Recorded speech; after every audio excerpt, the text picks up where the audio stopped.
الرحيم الحمد لله رب العالمين والصلاة والسلام على أسعد النبيين وأشرف المرسلين نبينا محمد بن دبير hijiran manzon Allah sallallahu alaihi wa alihi wa sallam daga Makka zuwa Madina wanda ya daidai da 19 ga watan 11 shekara ta 2023 miladiya a wannan rana mai albarka a wannan masallaci na Ihya'us Sunna da ke rukunin gidaje na Gwammaja za mu fara karatu na littafin Ihya'us Sunna a wannan masallaci mai amsa sunan Ihya'us Sunna. Kamar yadda kowa ya sani, littafin Ihya'us Sunna yana daga cikin littattafai masu albarka kuma masu tarihi kuma na abubuwan da wannan ƙasa take alfahari da shi wanda kuma duniya take amfana da shi, domin ɗaya ne daga cikin gwaraza na wannan ƙasa wanda Allah ya albarkace mu da su a wannan yanki na Afirka ta yamma ya wallafa. Shine mujaddadi Shehu Usmanu Dan Fodiyo, wanda wannan suna na wannan littafi nasa Ihya'us Sunna shine sunan da wannan masallaci ya ci. Kuma kamar yadda na faɗa mana jiya a ƙarshen karatun littafin Lu'lu'u wal Marjan, nace sunan Ihya'us Sunna daga shine aka kwaikwayo sunan ƙungiyarmu mai albarka ta Izalatul Bid'a wa Iqamatus Sunna. Idan ka fassara Ihya'us Sunna wa Ikhmadul Bid'a, ka fassara Izalatul Bid'a wa Iqamatus Sunna, zaka ji ma'anar ɗaya ce ko da lafazin ya bambanta. Manufar mu ta sa wannan littafi abubuwa ne guda 3 zuwa 4.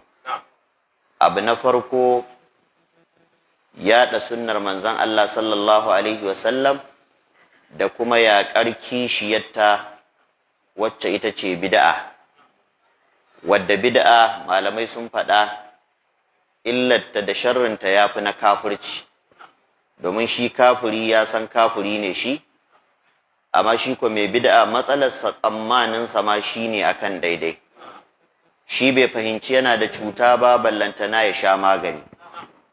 To duk mutumin da bai da lafiya kuma bai fahimci bai da lafiya ba, warakarsa tana da wahala. Saɓanin wanda yake mara lafiya kuma ya san ba shi da lafiya, to shi ya ce rabin magani. Larabawa suna cewa fahamud da nisful ilaj, sanin cuta rabi ne na maganinta. To da haka wannan ita ce manufa ta farko, wanda shi kansa Shehu Dan Fodiyo, Allah ya ji kansa da rahama, ya rubuta wannan littafi ne don wannan manufa, yaɗa sunna da kuma yaƙar bid'a. Shi yasa masana tarihi musamman na wannan ƙasa suna cewa Shehu Dan Fodiyo shi ya kafa izala, domin harsashen izala ko harsashin ginin izala ya faro ne tun daga da'awar Shehu Dan Fodiyo. To amma masu gajeren hangen nesa da gajeren tunani da tarihi suna ɗauka cewa izala baƙon abu ce a ƙasar Hausa, ma'ana kira zuwa ga sunna da kuma yaƙar bid'a. Duk da cewa waɗansu sun sani, kawai suna yin tajahulul arif ne, ka san abu amma ka take saninsa. Manufar mu ta biyu ta karanta Allah ya masa wata albarka wacce sau da dama malamai ba kwatanta shi suke da Annabi Ibrahim ba, amma Allah ya ɗan san masa wani daga cikin albarkar da yawa Annabi Ibrahim. Yana daga cikin albarkar da Allah ya wa Annabi Ibrahim, kowa a duniya sansa yake ke na musulunci, balma shine farkon founder na sunan musulunci. Millata abikum Ibrahim huwa sammakumul muslimina min qabl إذ قال له ربه أسلم قال أسلمت لرب العالمين. Allah ya ce tafarkin babanku Ibrahim shi ya fara sa muku sunan musulmi. Lokacin da Allah ya ce masa musulunta, ya ce to na musulunta. Kuma Ubangiji ya ce wa ma kana minal mushrikin, Ibrahim baya cikin maguzawa, ba mushriki bane. Mushrikai da ake nufi anan a wannan lokaci mutanen Makka masu bautar gumaka, Lata da Uzza da Manata. Bahaushe ya yi hikimar zance, ce nagari na kowa mugu sai mai shi. To haka idan ka ɗauko Shehu Dan Fodiyo za ka ga Allah ya ara masa wannan baiwa da karama da albarka. ‘Yan ɗariƙar ƙadiriya suna cewa Shehu Dan Fodiyo ba ƙadire ne. ‘Yan ɗariƙar Tijjaniya ma suna ganin Shehu nasu ne. to ballantana mu uwa uba ahlus sunna kai lalacewa irin ta dan shi'a amma yana ganin shehu dan nasa ne domin shi yasa zaka ga makarantun yan shi'a sunan shehu suke sa fodiya nisbatun ila ibn fodi to kaga Allah ya wa shehu albarka to amma sai dai ma al-asfi shadid tare da abun takaici makura duk wannan abin da al'ummar Najeriya suka sani game da shehu da albarkarsa da fadin iliminsa da gwagwarmayarsa da wallafe-wallafensa yau an samu mutanen da ba wanda suka sa a gaba irin shehu dan fodiyo da gaya masa baƙaƙen maganganu da zage-zage da la'anta da jefa masa dukkanin wata ƙazanta to amma wannan ba abin da zai yi wa shehu sai dai ya ƙara masa ɗaukaka da matsayi to da haka a irin wannan lokaci muka fi buƙatar mu karkaɗe littattafan shehu mu karantar da al'umma su don a san ma waye shehu ba wata hanya da za ka san mutum sama da ta hanyar littattafansa da ya rubuta da hannunsa yanzu idan za ka ji labarin shehu a wajen baƙadire za ka ɗauka shehu mai kiɗa bandiri ne mai halara haka za a mayan maka da shi a sura ko ba haka ba idan za ka ji labarin shehu a wajen 'yan shi'a sai ka ɗauka mai sa baƙaƙen kaya ne shi ma yana ta zarya a kan titi to amma raba gaddama shine a karanta littafin shehu da ya rubuta da hannunsa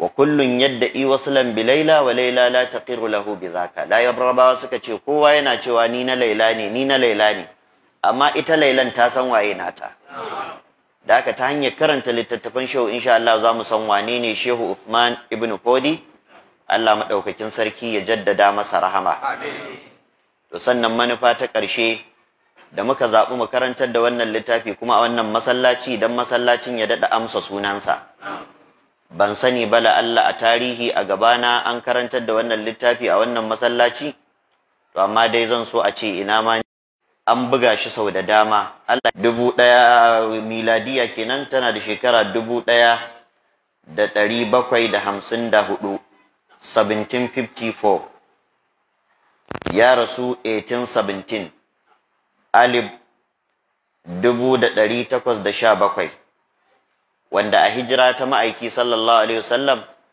an haifi shehu ne a shekara ta 1166 to daga haihuwar shehu zuwa yau in ka lissafa kusan muna da kimanin shekara 277 da aka kaga shehu ya tura Shehu Uthman ibn Fodi ya yi wallafe-wallafe da yawa. Daga cikin wallafe-wallafen da ya akwai wannan littafi da muke tattare da shi littafin Ihya'us Sunna wa Ikhmadul Bid'a.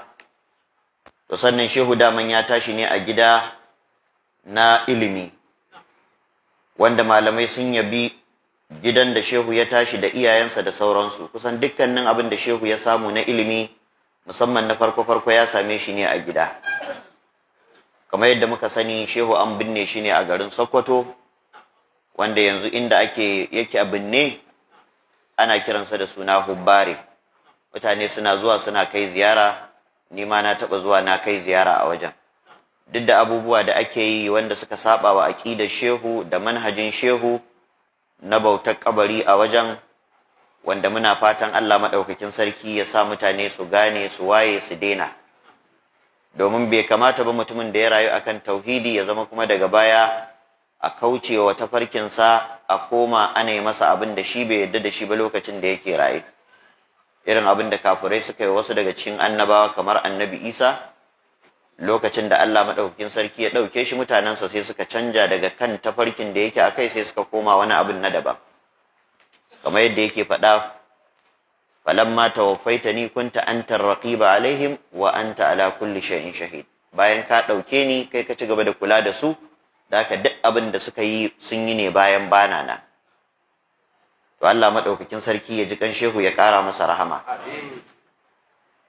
Ga abin da shehu yake faɗa a mabuɗin littafinsa. Na farko sunan littafin Ihya'us Sunna, rayar da sunna. In an ce sunna ana nufin dai ayyukan annabi sallallahu alaihi wasallama da zantuttukansa da maganganunsa da ya na umarni ko na hani. In ya ce a bar kaza to barin shi ma sunna ne, in ya ce ai kaza to yin shi ma sunna ne, wanda za mu zo a ciki inda shehu zai fayyace me ake nufi da sunna kuma me ake nufi da bid'a. Duba izuwa ga muqaddimar tana da tsawo, shi yasa nake so mu tura karatun da yawa, mu gama muqaddima insha Allah a darasi na gaba sai mu dora kai tsaye daga farkon littafi ko farkon karatu. Khutbatul muallif, shimfiɗa ta mawallafi, ma'ana shehu dan fodiyo shi ya rubuta wannan da kansa. Bismillahir rahmanir rahim, da sunan Allah mai rahama mai jin kai. Yace wa sallallahu ala sayyidina Muhammadin, tsira da amincin Allah su ƙara tabbata ga shugabanmu annabi Muhammad, wa alihi wa sahbihi wa sallama taslima, da alayensa da sahabbansa da tsira da aminci. Wannan abin da shehu ya buɗe da shi muƙaddima ce, ba salati ba ne. Salati shi ne ka yi abin da Allah ya ce a yi bisa ga umarnin annabi da niyyar salati. To, amma mawallafa sun kasance idan za su yi ta'alifi, wallafa littafi, ko za su yi huɗuba magana ta baki, sukan fara da ambatan Allah da salati ga annabi, amma da siga ta muƙaddima, ba da siga ta salati ba. Da yawa waɗansu sukan ruɗe su ɗauka abinda marubuta suke yi ɗin nan kamar shi ma zai amsa sunan salati, ko da an cicciro wasu kalmomi na salati an yi amfani da su, to amma a nan sunansa muƙaddima, ba sunansa ba salati, irin wanda Allah subhanahu wa ta'ala ce ya ayyuhal ladhina amanu sallu alaihi wa sallimu taslima. Manzon Allah sallallahu alaihi wasallama da kansa ya bambance tsakanin salati da kuma khutba ko muqaddima ta huɗuba. Da aka tambaye shi salati ya faɗi yadda za a yi salati, amma idan ya zo yin muqaddima wajen karantarwa ko huɗuba, to yakan ambaci sunansa ba da sigar wancan salatin ba, sai ya nuna can salati ne nan kuma muqaddima ce.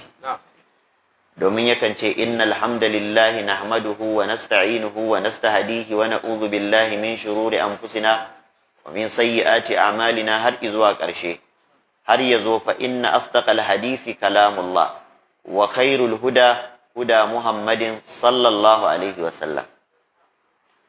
Da haka shehu yace qala al faqiru, talaka mabukaci yace al mutarru, mai matsananciyar bukata li rahmati rabbihi zuwa ga jinkan ubangijinsa.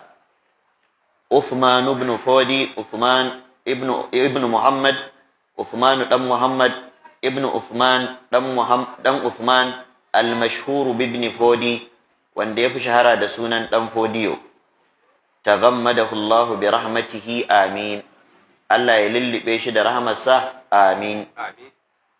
Cewa talaka mabukaci kaza wannan haka yake, domin dukkanin mutane talakawa ne zuwa ga Allah kuma mabukata ne zuwa gare shi.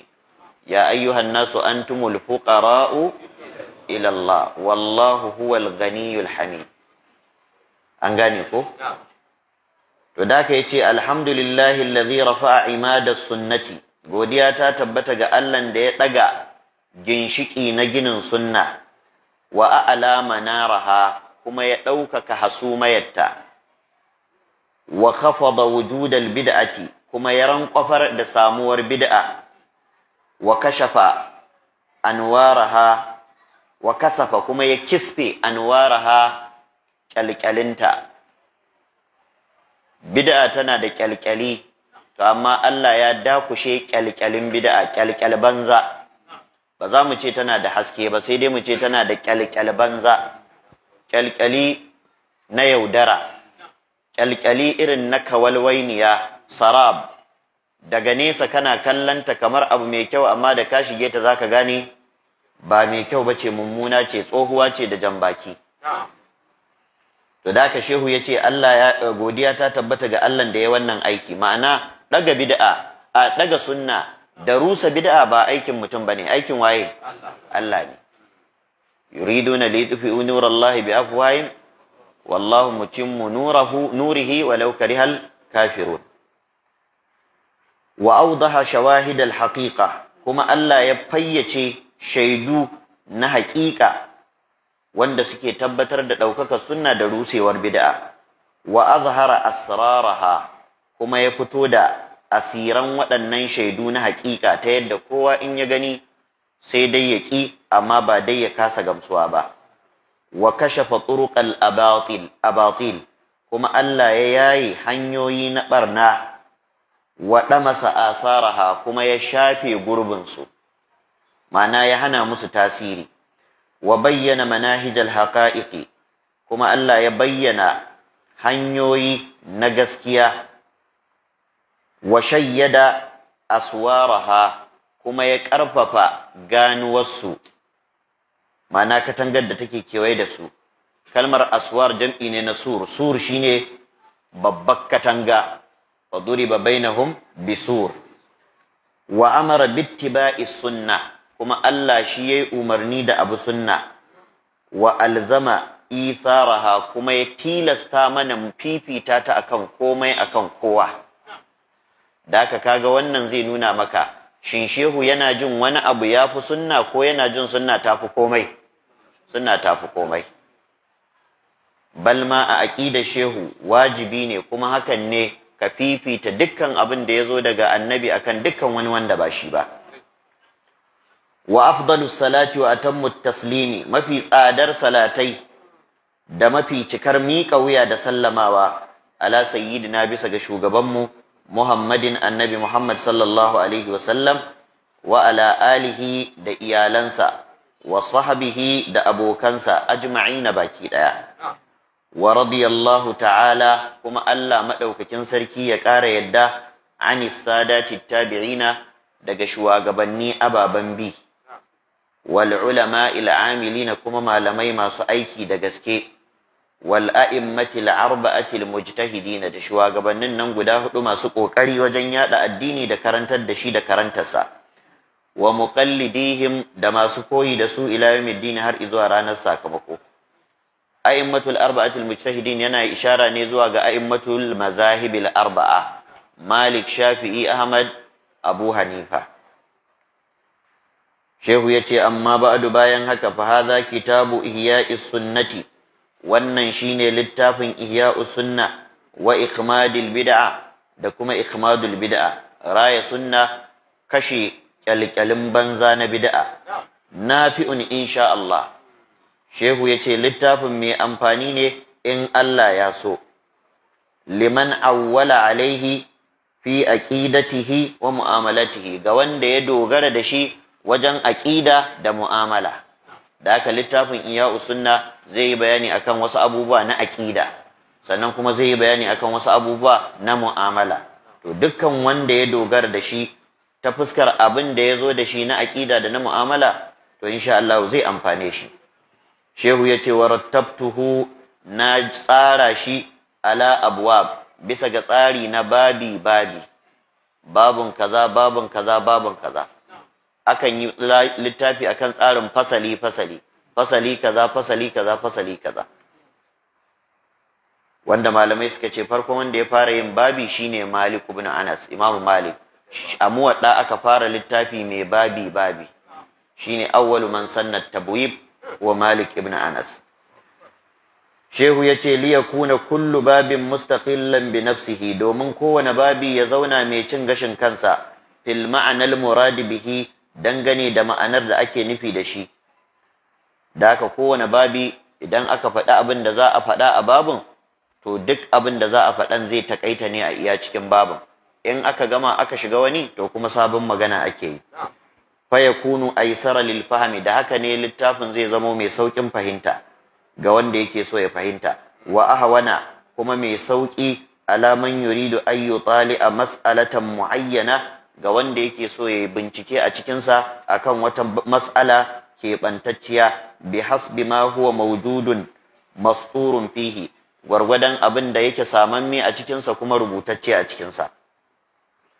Fa in zahara galatun shehu yace idan kuskure ya bayyana aw wahamun ko rudewa aw taqsirun ko takaitawa aw gaflatun ko rafkana aw nisyanu ko mantuwa aw jahalun ko jahilci rashin sani kenan aw gayyun ko shishigi fal mahallu qabilun lidhalika kaseeran to daman hakan abu ne wanda zai iya faruwa sau da yawa.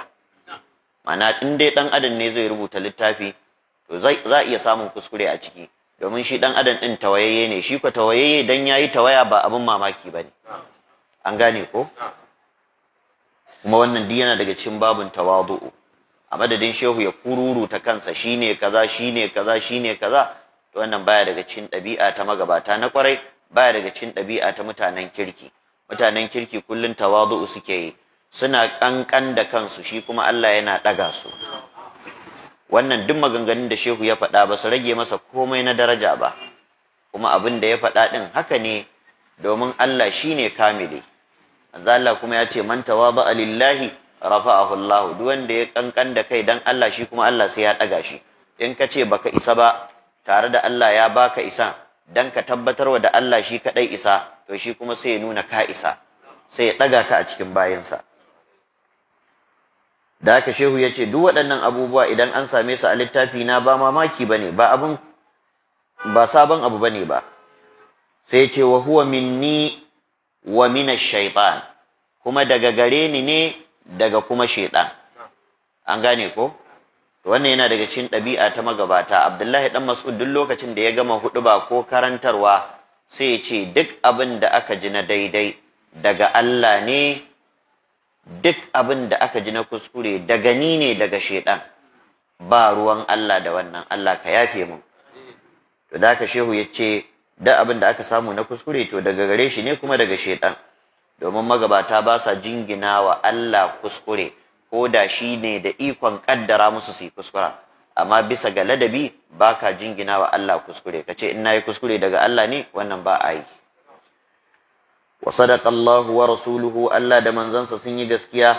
Wa in zahara khairun, in kuma alheri ya bayyana, fa bi fadlillahi wa rahmatihi, falala Allah ce da jin kansa. Malai ce fa nas'alullaha al-azima, muna roƙon Allah mai girma, rabbal arshil azimi, ubangijin al'arshi mai girma, an yaj'alahu khalisan liwajhil karimi, ya sanya wannan littafi ya zamo an yi shi dan Allah mai girma, dan neman fuskarsa, ma'ana dan neman yaddarsa da samun izinin ganinsa a gobe kiyama. Wa an yaj'alahu hujjatan lana la alaina, kuma Allah ya sanya littafin ya zama hujja a gare mu ba hujja akan mu ba. Wa an yuriyana barakatahu yawmal wuqufi bayna yadayhi, kuma Allah ya nuna mana albarkar wannan littafi a ranar da zamu tsaya a gaban zatinsa. Wa hina hululil insani fi ramsihi, da lokacin da mutum zai sauka a cikin kabarinsa. Kalmar rams ismun min asma'il qubur.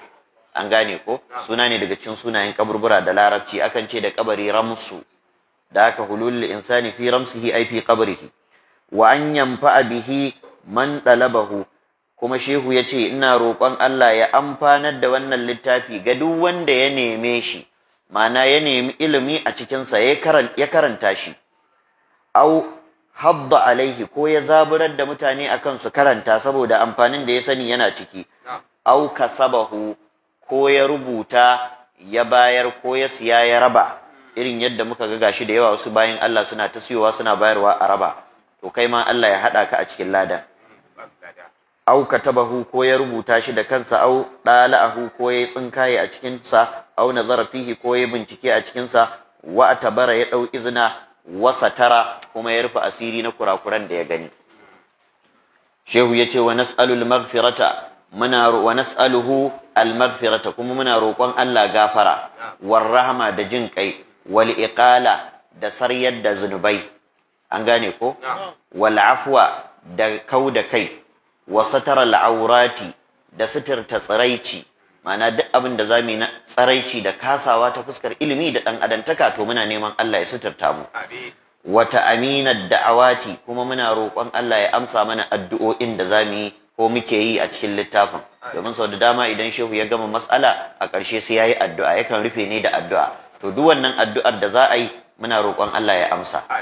Lana wa liwalidina, gare mu da iyayenmu, wali mashayikhina, da malamanmu, wa mashayikhihim, da malamansu, wali man allamana, kuma ga duk wanda ya karantar da mu ko ya sanar mu ilimi, to wannan addu'o'in duk da zamu muna fatan Allah ya sa har da shi a ciki. Wali man afadana, da wanda ya amfanar da mu, wali man afadnahu, da wanda muka amfanar, wa li jami'il muslimina amin ya rabbal alamin. Da dukkan sauran musulmi ka amsa mana ya ubangijin talikai. Muqaddama ko muqaddima da ana faɗa. A bar gabatarwa kafin a shiga littafi, ko a bar gabatarwa ko mai gabatarwa, ko ita ce za a gabatar ko ita za ta gabatar da kanta. Muqaddima ala wazni mufa'ila ismul fa'il ma'a tabligi ma'al mubalagati kai. Muqaddama ala wazni mufa'ala ismul maf'ul. Shehu yace li ya'lama an-naziru ko li ya'lamin naziru, lallai mai bincike fi hadha kitabi a wannan littafi li ya'lam ya sani anna maqsudi fihi, manufata ta rubuta wannan littafin inji shehu insha Allah, in Allah ya so, ihya'us sunnatil muhammadiyya, rayar da sunnar annabi Muhammad sallallahu alaihi wasallam, wanda a wancan zamani da shehu yake fadar wannan kamar yanzu ne mutane suna yakar sunnar directly ko indirectly. Duk an haɗewa sunna kai, ba ma a maganarta, sai dai abubuwa da suke akasinta su ake gani. Mutane sun canja zikirrika, sun canja salatai, sun canja abubuwa na ibada wanda manzo Allah ya zo da su na asali, sun kawo na son zuciya. To shi yasa shehu ya ce manufata shine in rayar da sunna, in tunawa wanda ya manta, in sanar da wanda bai sani ba haƙiƙanin tafarki na ma'aiki sallallahu alaihi wasallam. Wa ikhmadul bid'ati shaytaniyya, kuma shehu yace abinda nake so shine in buce haske ko kyalkyal banza na bid'ar shaytan, domin asalin wanda yake sanya mutane su zama yan bid'a ta hanyar kawata musu ita shine shaytan. Da haka shehu ya jingina bid'a zuwa ga shaytan, kamar yadda ita kuma sunna wanda yake koyar da ita yake zaburar da ayi riko da ita shine manzo Allah sallallahu alaihi wasallam. Shi yace alaikum bi sunnati wa sunnatil khulafa'ir rashidin har izuwa ƙarshe. Kuma yace al mutamassiku bi sunnati inda ikhtilafi ummati kal qabid ala al jamra. Manzo Allah yace wanda zai ke riko da sunnata lokacin da al'umma ta guje mata, kowa ya bi son zuciyarsa, kowa ya kama wani shehu ya bar annabi, manzo Allah ce sai dai kai hakuri zaka sha wahala kamar wanda ya danki garwashin wuta ne. Kaga ko mutum ya danki garwashin wuta yana tsaka da ce ai ba zai ji da dadi ba.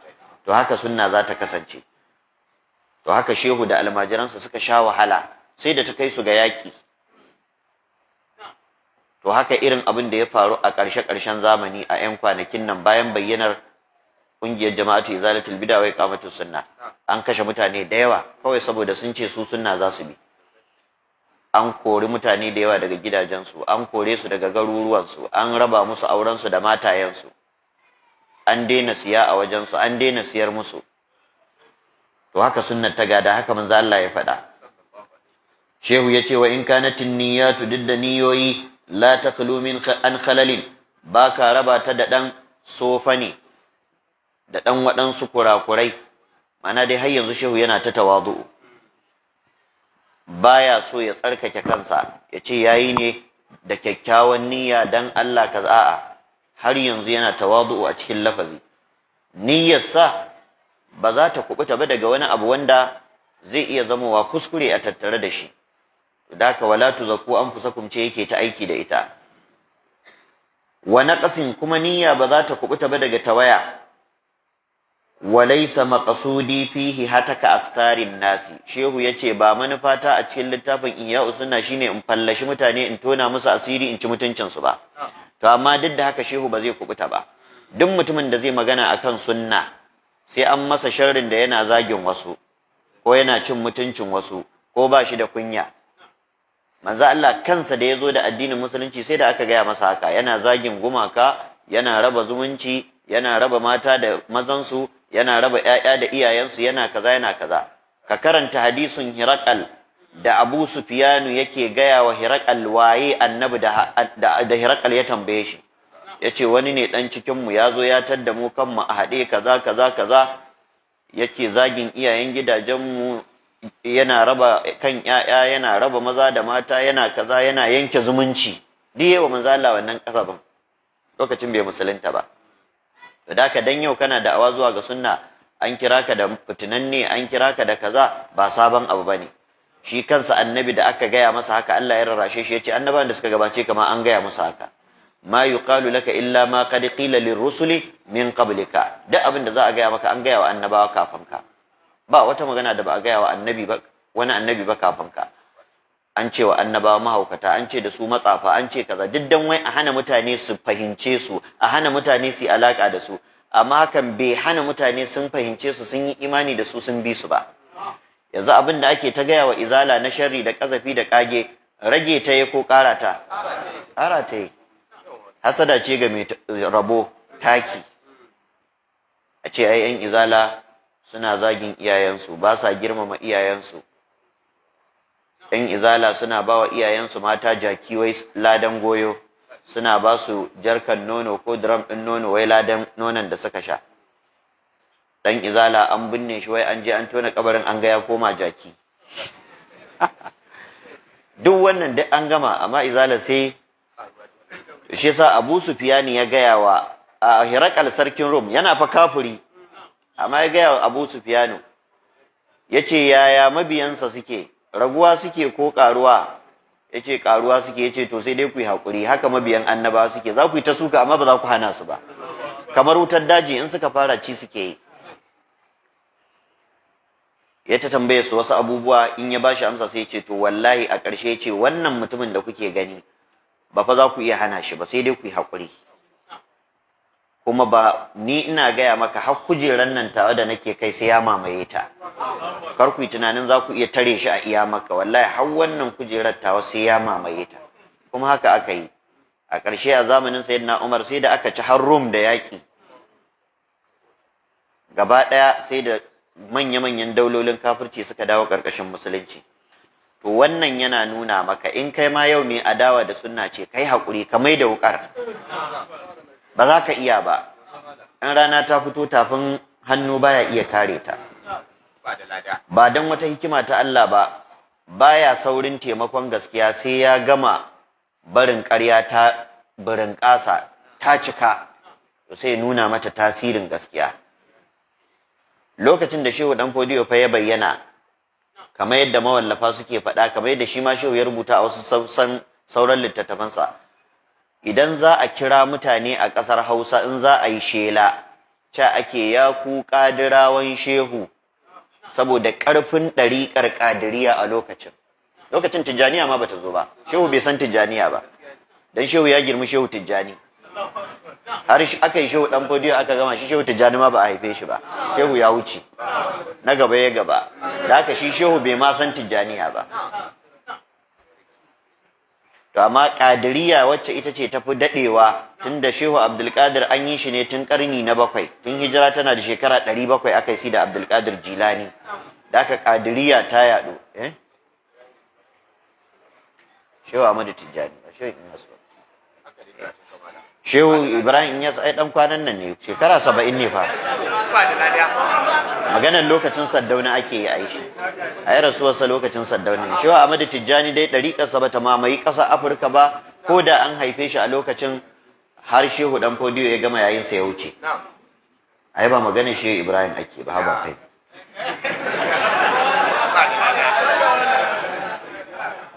da haka dai Shehu ya ce ka sani ba manufata shine in ci mutuncin kowa ba walistighali bi uyubihim kuma in shagaltu da ambatan aibubbukan mutane ba haka bane ba irin abin da annabi Shu'aibu ya gaya wa mutanen sa ma uridu an ukhalifakum ila ma anhaakum anhu in uridu illa islah manufata shine gyara to amma duk yadda mai gyara ya kai ba zai rasa wanda zai soke shi ba saboda tafiyar haka ta gada hanyar haka ta gada baka zagi kowa ba za a yi ma kage a ce kai zagi saboda a ɓata ka a dakile tafiyar a tawo tarnaki a kawo kaza da sauransu da haka Shehu ya ce babu wannan manufa a cikin harkanmu wa man kana maqsuduhu ihya as-sunnati al-muhammadiyya duk wanda manufarsa shine raya sunnar annabi Muhammad sallallahu alaihi wasallam wa ikhmad al-bid'ati da rushe bid'a ash-shaytaniyya ta shaytan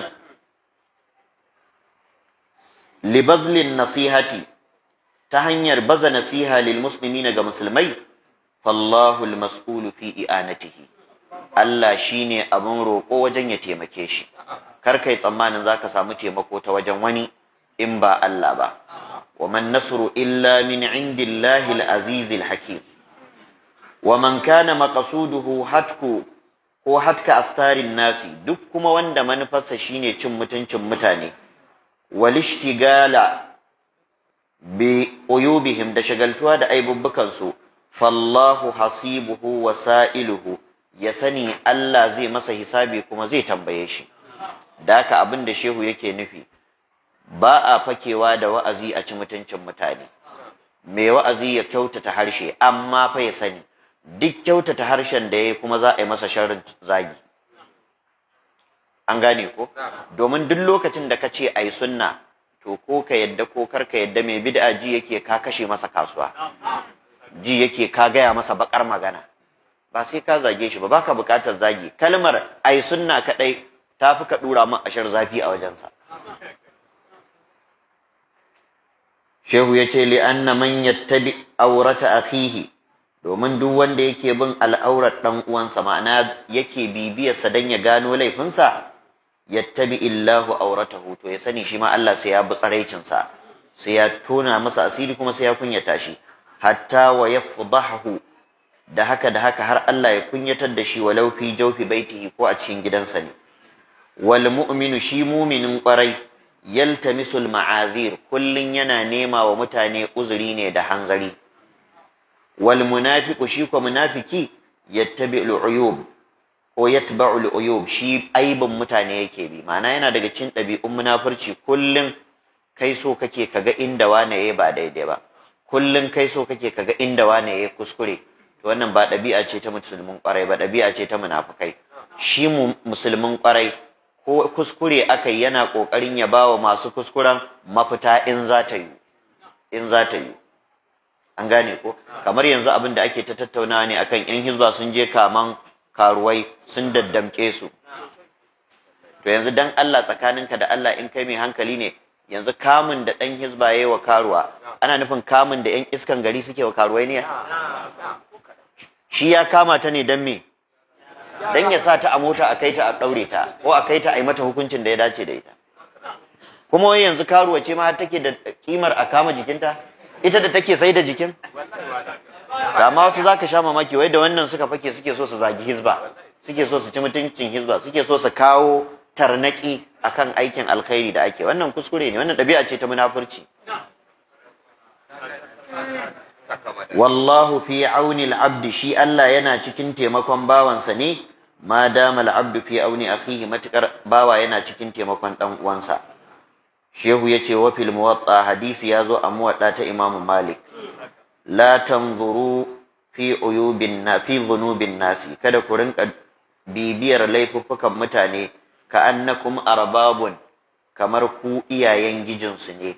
Wanzuru fi dhunubikum, ku rinka kallon naku zunuban, ka annakum abidun, a matsayin ku na bayi. Shi bawa ya san yana da ubangiji, kuma ubangijin nan nasa zai masa hisabi. To kaga in yana da hankali zai rinka bincikar kansa kan a zo a bincike shi. Duk mutumin da yake bincikar kansa to zai rinka rage laifuffukansa, in an zo yi masa hisabi sai ya samu sauki. Kamar mutum ne da zai yi tafiya ya hau jirgi, sai ya fara auna kayansa, aka kawo kilo ya gwada, kaga ya san nauyin kayansa, to bai da fargaba da ya je hawa jirgi, ya san nauyin kayansa, ba za a zo ana buɗe masa jaka ana zuba masa da kaya ba, domin ya auno kilo daidai wanda jirgi yake bukata. Amma kawai ka zo ka jibgo kaya ka zo hawa jirgi, baka san nauyin kayanka ba, baka bincika ba, to zaka sha mamaki. Su masu jirgi in suka tashi zuban ma da kaya, ba ruwansu da mai kyau da mara kyau, su kawai nauyi suke so su rage ma. Amma kai da ka lissafa kayanka, to sai ka san wanne ne mara kyau da bai kamata ka ɗauko ba sai ka yar, wanne ne mai kyau sai ka ɗauko, kilanka bai wuce na daidai abin da ake bukata ba, in ka zo sai ka wuce da sauki. To haka ya kamata mu zama a rayuwarmu, mu rinka yi wa kanmu hisabi kafin a yi mana, mu damu da kanmu sama da damuwa da waninmu. Shehu ya ce wa qala sulami, haka ne? As-Sulami ya faɗa fi kitabi uyubin nafsi, cikin littafin, yana nufin Abu Abdurrahman Sulami, a cikin littafinsa mai suna Uyubun Nafs, lahu nasa, sai ce wa min uyubiha, yana daga cikin aibubbukan rai, ishtigaluha bi uyubin nasi, shagaltuwarta da laifuffukan wasu, wa amaha, da makancewarta min uyubiha daga aibubbukanta ita kanta. yana daga cikin illar zuciya, kullun tana nuna maka wani mai laifi, ba ta nuna maka kai naka laifin. Shine Bahaushe yace laifi tudu ne, ka take naka ka hangi na wani. An gane ko? To ya kamata mutum ya rinka ganin laifin kansa da kansa, domin taimakon kansa ne. In kana ganin kanka mai laifi, to sai kai kokarin gyarawa. Ka fi damuwa da laifin kanka sama da laifin wasu, domin ba za a tambaye ka laifin su ba, amma za a tambaye ka laifin kanka da kanka. Intaha maganar Abu Abdurrahman Sulami ta kare. Wa qala Muhammad ibn Abdullah ibn Shazan, Muhammad dan Abdullah dan Shazan ya faɗa, yace samitu anna zadana, naji cewa zadana al-kindi yaqulu, yana cewa ra'aitu aqwaman, naga waɗansu mutane ko naga waɗansu jama'u minan nasi na daga mutane, kanat lahum uyubun, wanda suna da aibubbuka, fasakatu an uyubin nasi, amma sai suka ja baki suka yi shiru ga biran aibin mutane, fasatarallahu uyubahum, su ma sai Allah ya rufa nasu aibin. Za mu ji abin da shehu yake nufi da wannan, ba yana nufin karmewa junanmu wa'azi ba, karmewa junanmu nasiha ba, a'a karmu aibata kanmu. Ka zo kana zauna a majalisa kana wani ai mutumin banza ne, ai kaza, ai to me amfanin wannan? Ba amfani. Tashi ka je kai masa nasiha mana.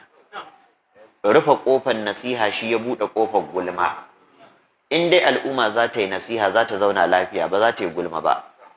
To da haka shehu yana magana ne akan gulmace-gulmace da ya maɗiɗi da laifuffukan junanmu da muke. Wannan yana jawowa kai ma Allah ya yaɗa naka laifin, ya tona naka asirin, inda za ka rinka bibiyan na wasu. Shehu ya ce, fazalat tilkal uyubu, don haka waɗannan aibubbuka sai suka gushe. Wa ra'aitu aqwaman, kuma naga wasu jama'u lam takun lahum uyubun, wanda su ba su da aibubbukan a zahiri, ishtagalu bi uyubin nasi, amma da suka bibi aibubbukan mutane suka shagaltu da su, fasarat lahum uyubun, su ma sai suka zama suna da aibi. Domin ko ba komai in ka zo kana gulmawa ne, kana faɗa aibinsa, to kai yanzu kuma ka zama me? Magulmaci, to ai kuma aibi ne. Shi yasa Imam Shafi yace lisanuka la tadhkur bihi awrata mri'in fa kulluka awratun walin nasi alsunu. Ahir bakinka karka ambaci aibin mutane da shi dan ka ci mutuncin su. Ka sani idan kana da bakin cin mutunci, to fa mutane su ma suna da shi. In kana hango tsaraicin wasu, to kai ma fa za a hango naka.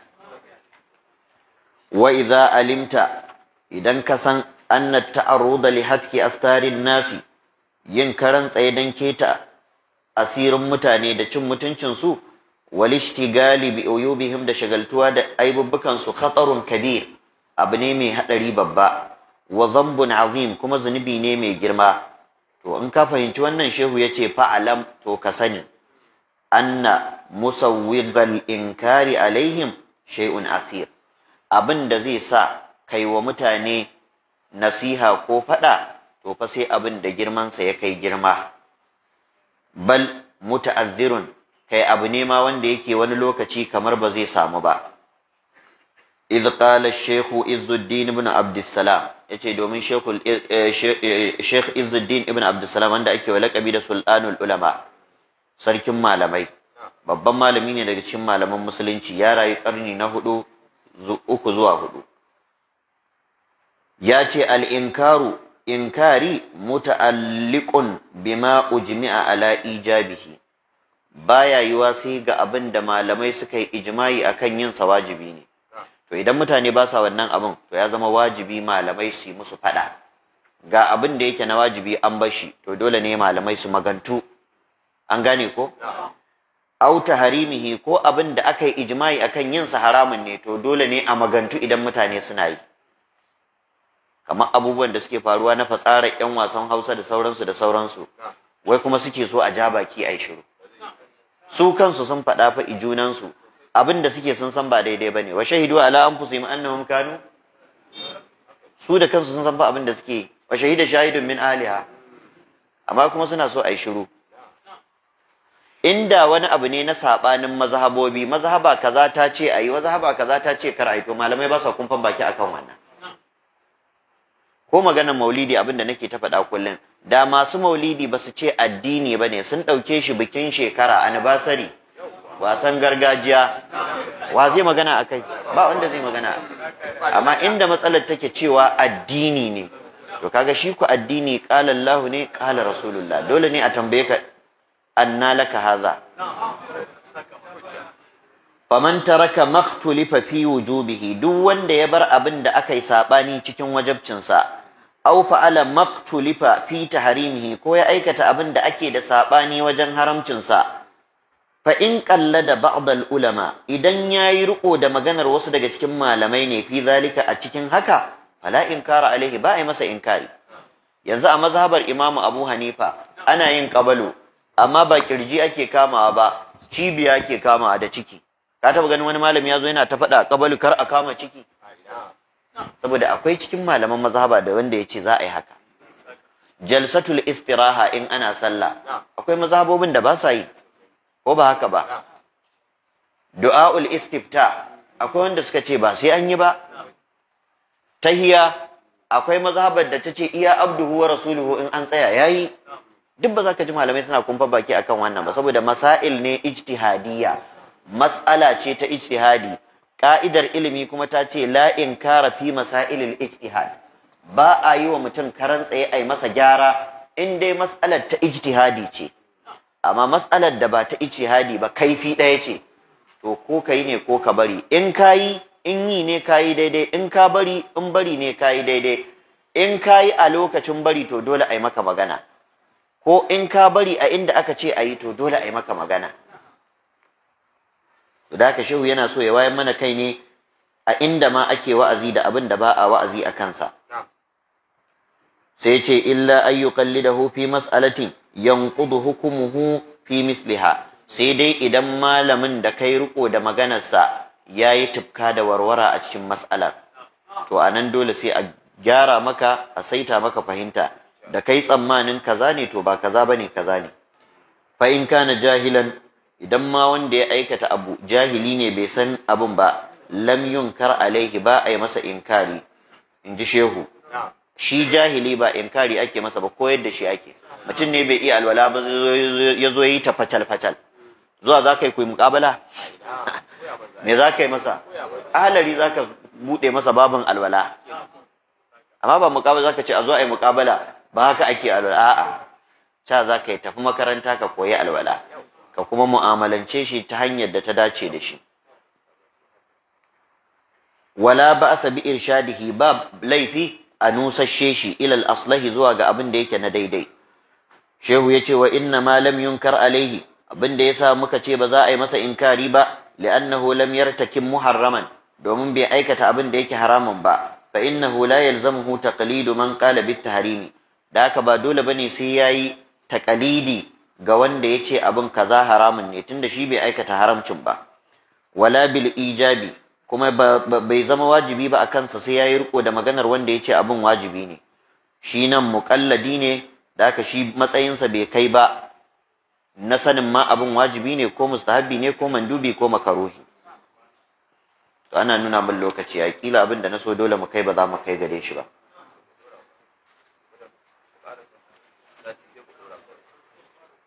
To shehu yace wa fi talkhisul ikhwani, yazo a cikin littafin talkhisul ikhwan, yace wala ba'sa bi irshadil ammi, babu laifi a shiryar da mutumin da yake gama gari bai san addini ba, to ba laifi a fadakar da shi, a shiryar da shi, a dora shi akan tafarki, ila ma huwa al-ahwatu fi dinihi, zuwa ga abin da in ya dace a addininsa. Wala bi munazaratil mujtahidi, kuma babu laifi in mutum jingime man malami ne sai ya zo da wani abin da malamai ɗan uwansa suke ganin ya saba wa daidai, to dole ne a yi muƙabala. Hatu burhanakum in kuntum sadiqin, fa atu bit tawrati fatluha in kuntum sadiqin. Da haka munazara tsakanin malamai wannan tabbataccen abu ne, duk yana cikin hanyar wa'azi. Amma jahili sai ya ɗauka faɗa ne tsakanin malamai. An gane ko? Kamar dariyar mahaukaci ne a cikin rijiya, sai ka ɗauka kuka yake, shi dariyarsa yake. Malamai in suna musayar yawu a junansu, haka ilimi ya gada, ba faɗa ba ne. An gane ko? To amma jahili a waje sai ya ɗauka ai faɗa suke yi, ai wannan ma zai sa wani ba zai shiga musulunci ba. To wannan tun zamanin annabi ana yin haka. Da haka shehu ya ce babu laifi in an yi wannan.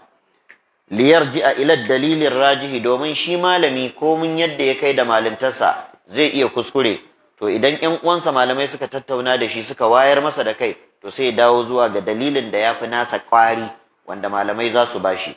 waqtilaful ulama'i rahama, sabanin malamai rahama ne, amma wannan magana akwai cece kuce a kanta. Sabani baya zamowa rahama, haduwar kai ita ce me rahama, amma sabani kuma dole ne a yi shi saboda haka Allah ya kaddara. wala yazaluna mukhtalifina illa man rahima rabbuka walidhalika khalaqahum. Ubangiji yace ba za su gushe ba suna sabani sai dai fa wanda ubangijinka ya ji kai, kuma daman ya halicce su ne dan ya ji kansu. tammat kalimatu rabbika la amla anna jahannama min aljinnati wan nasi ajma'in. Akwai asar din da ake cewa annabi ya ce ikhtilafu ummati rahama, wannan bai inganta ba. ikhtilaful ulama rahama, ikhtilafu ummati rahama, daman shi ikhtilaful ulama ba asar bane, ma'ana ba magana annabi bace, kaulan wahida malamai ne suke faɗa. To amma duk da haka din akwai gyara a cikin maganar, kamar yadda malamai ƴan uwansu suka yi ƙarin bayani da ayoyi da dalilai da na faɗa a baya. Wa ala hadha shehu yace bisa ga wannan fala yajuzul inkaru, bai halatta ba inkari illa liman alima, sai ga wanda ya san annal fi'l alladhi yanha anhu, abinda zai hana mutane gaburan sa mujma'un ala tahrimihi, duk malamai sun yi ijma'i akan haramun ne. Ma'ana nan shehu yana bamu satar ansa na abin da ya kamata mu mai da hankali in za mu yi wa'azi a kansa. Duk abin da malamai sun yi ijma'i haramun ne kuma mutane suna aikatawa, to dole ne a yi musu fada a kansa, dole ne a ja kunnensu a kansa. Wani ya ce to ina ruwanka, kowa ya nasa ma, wannan ƙarya ne, kuskure ne, ba haka addinin musulunci yake ba da haka ya zo ba. Ba wai maganar addinin musulunci ba, common sense, hankali lafiyayye ma bai yadda ka ga ana ba daidai ba ka zura ido, lafiyayyen hankali. Yanzu kawai ka ga mutane gada, an yi gada wacce mutane suke tsallakawa suke zuwa biyan bukatunsu a madadin su fada rami, sai wani kawai ya zo ya sa diga yana haƙar gada na yaka ce ai ba ruwa na, kawai bari mu wuce. To idan ya fasa gadar ya datsa ta, gobe ta ina za ka wuce? Kai kaga hankali ma lafiyayye bai kamata ka bar shi ba. wattaqu fitnatan la tusibanna alladhina zalamu minkum khassa. Wa anna al-fi'la alladhi ya'muru bihi mujma'un ala ijabihi, kuma dole ne abin da zaka umarci mutane akan su yi to ka tabbatar da duk malamai sun yi ijma'i akan cewa yin sa wajibi ne. Shehu yace wa na'ani bin nahyi anil inkari inkar al-harami, abinda muke nufi da hani gaburan inkari yana nufin inkarin abin da yake haram.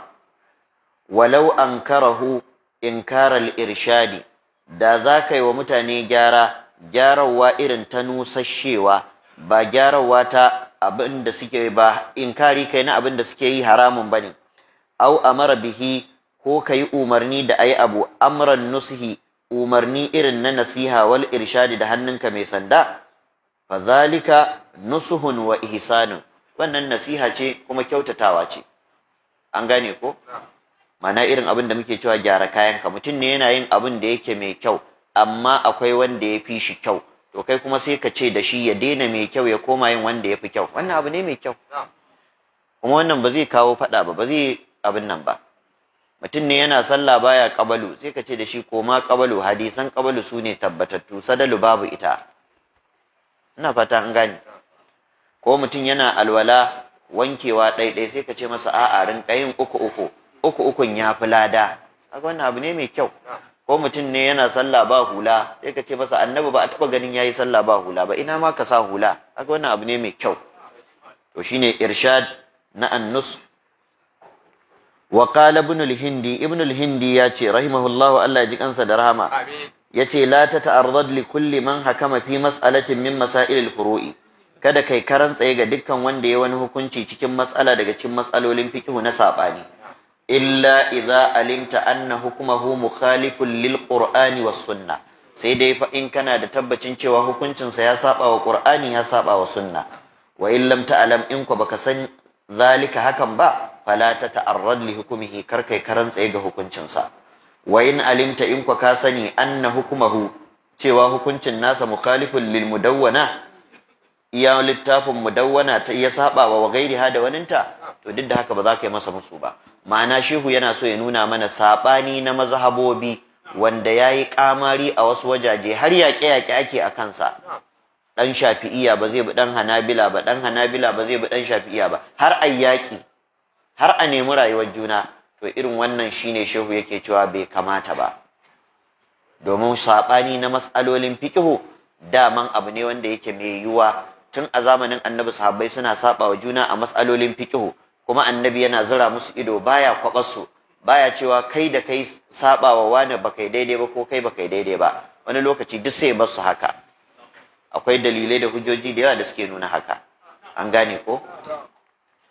Shehu ya ce wa fit taqyid, ya zo a cikin littafin at-taqyid wal idah na Iraki na sharhin muqaddimat ibn Salah, yace man ittaba'a madhhaban, duk wanda ya bi wata mazhaba daga cikin mazhabobi na fiqh, falahu ay yaktara qawla man sha'a min ashabiha ko ashabihi, yana da damar ya zabi maganar wanda ya so daga cikin malaman mazhabar yayi aiki da shi. Li'annahu innama qallada mazhaban, domin haƙiƙa yayi riko ne da wata mazhaba, kuma yin riko da mazhaba ba laifi bane. Ina ganin dole mu haƙura mu tsaya haka, sai mu tashi wa qala al-Ghazali rahimahullahu. Abinda muka faɗa ya zama daidai Allah ya haɗa mu alada, wanda muka yi kuskure Allah ya fi mana. Assalamu alaikum wa rahmatullah.